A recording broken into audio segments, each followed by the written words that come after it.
The year is 1587.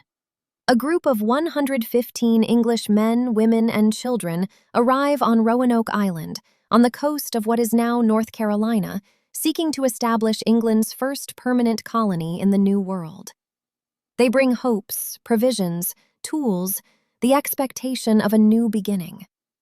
3 years later, a resupply ship returns. The settlement is gone. No bodies, no mass graves, no signs of battle.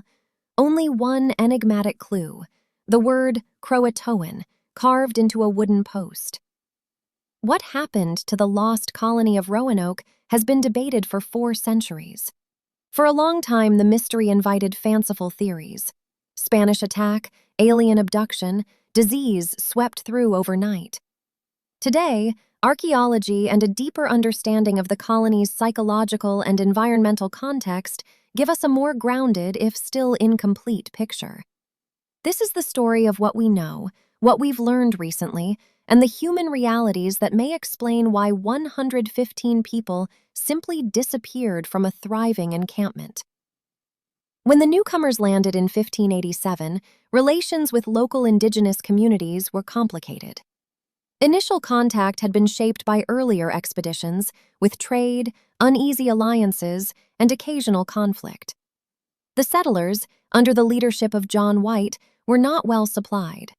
Unlike later colonies that benefited from continuous provisioning, these settlers were vulnerable, small, isolated, and dependent on friendly native groups for food and intelligence about the local landscape. In 1587, panic already shadowed the colony. Men needed to hunt and build, women tended to children and crops, and everyone lived with the constant threat of hunger and hostile parties nearby. Add to this the reality that the English had few winter provisions and limited knowledge of seasonal planting in this new environment. John White sailed back to England for supplies, intending to return quickly. Instead, war with Spain and a shortage of ships delayed his comeback until 1590. Those 3 years are the void in which the mystery unfolds. Archaeology in the last 30 years has shifted away from treasure hunting and toward careful excavation, soil analysis, and collaboration with descendant indigenous communities. Excavations on Roanoke Island and nearby sites reveal remnants of European-style houses and gardens, but also more complex material evidence: English pottery fragments mixed with Native American ceramics, nails and tobacco pipes, alongside indigenous tools and shell food remains. Critically, recent digs near Hatteras Island and the Croatoan, or Hatteras Peninsula, have uncovered more convincing signs of cultural blending.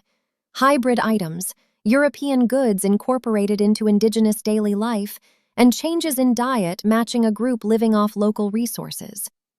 These finds support one of the most plausible explanations: assimilation.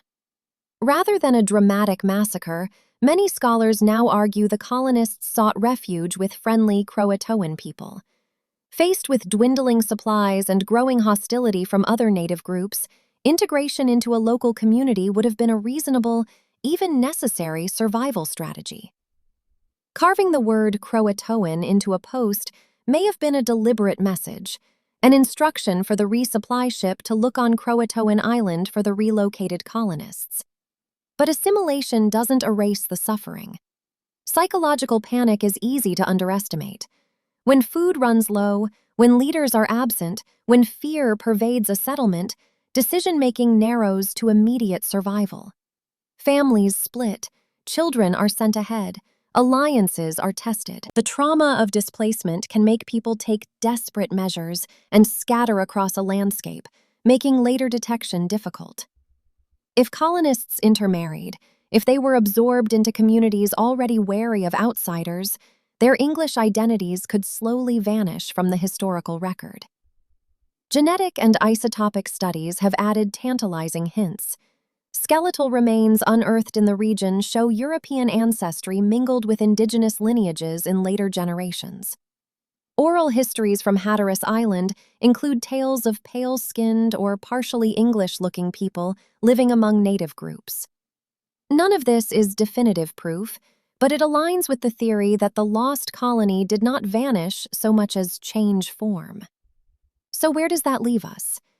The most compelling reconstruction combines archaeological evidence, historical documents, and human psychology. Stranded, under-provisioned colonists faced with leadership absence and growing danger sought refuge with the Croatoan people. They carved Croatoan as a signpost. Over time, they assimilated, dying, marrying, and blending into local populations, leaving no neatly labeled graves or dramatic ruins. The mystery remains incomplete, but it is no longer purely supernatural. It is human, marked by survival, adaptation, and loss. 4 centuries on, the lost colony still teaches us about the fragile edges of empire, the limits of hope, and the resilience of communities who survive by changing who they are. The carved word on a wooden post is not an ending. It is a fragment pointing toward a long, complicated story that archaeology and empathy continue to reveal.